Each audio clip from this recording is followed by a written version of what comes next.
Hey guys, how's it going? Michael Troy here, and today we're going to be looking at Storm and Illyana Magic #1. This is the True Believers uh, reprint, which I love because it's printed on this great, like, white, awesome paper. So the art looks a lot better than it was originally printed on newsprint back in the day. This is from the 4-issue limited series that came out in the 80s. This is killer. This is like the story behind what happened to Illyana when she went to limbo for 5 minutes and then came back 6 years older or whatever it was. And so this is a mini-series to explore that. It was super exciting because mini-series weren't that common, but they were starting to get popular. And so they started doing them with things like this. And instantly the John BUSCEMA and Tom Palmer art is so good.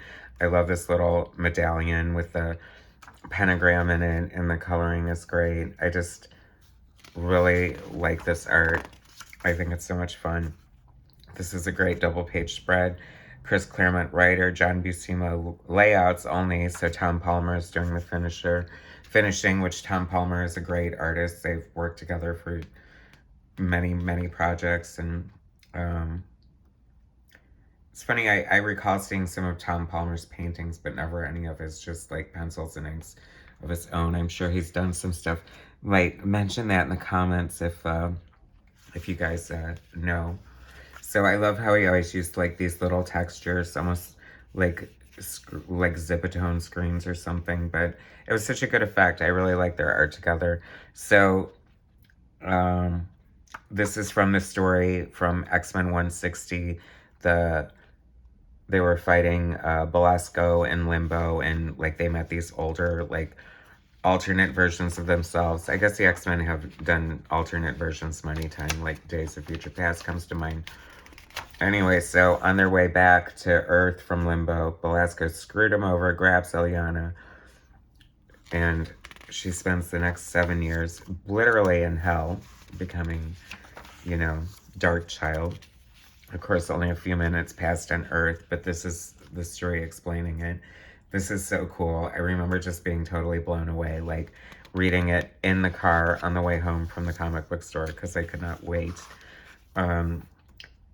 This very scandalous version of Kitty with her high thigh costume and her she's got like the shurikens on her sleeve, and she's Cat now, so she's more of a bestial version of or a demonic version of Kitty, I guess. Storm's like an older sorceress, and a lot of great character moments.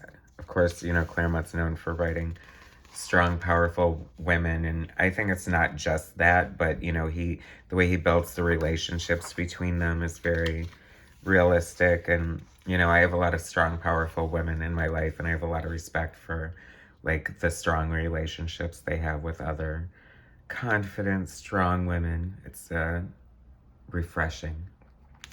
So much great art in here. I mean, you get Storm with fangs and horns, and some Storm swimming. This art is just too good. I mean, like I said, all the textures and stuff that Palmer puts in. She takes off her mask and she's crazy cat.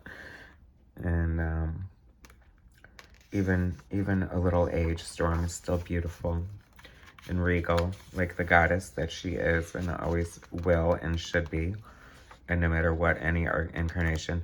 I don't know if this is recolored or for the omnibus or the trade paperback or whatever, but this art is looking so killer, and these colors are really pretty. But so many great iconic moments. Continued in New Mutants Omnibus Volume 1 hardcover. See, there's the advertisement right there. So if you want the rest of this story, you got to check out the New Mutants Omnibus. Anyway, that's such a great book. Magic #1, Storm and Illyana. The story of Limbo and Belasco, and just great alternate versions of the X-Men. So thanks for checking it out with me. Hit subscribe and like, and I will talk to you guys later. All right, thanks. Bye.